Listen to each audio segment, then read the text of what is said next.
ใหญ่ๆงาม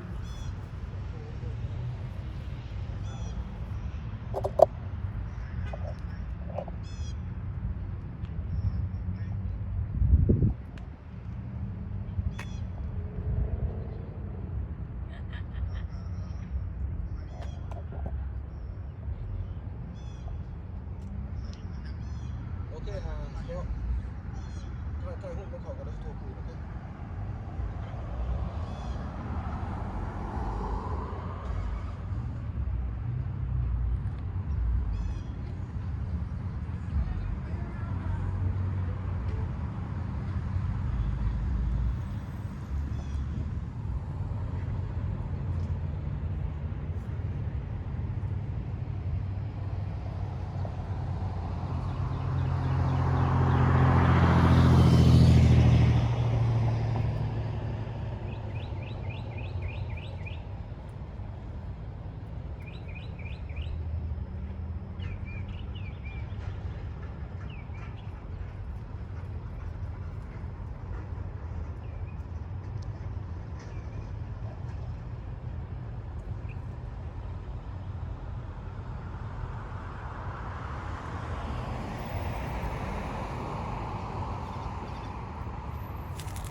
ดอกซากุระงามครับ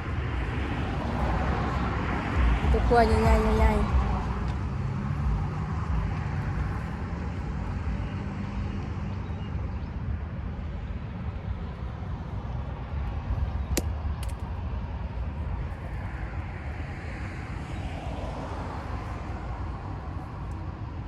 พุ่มใหญ่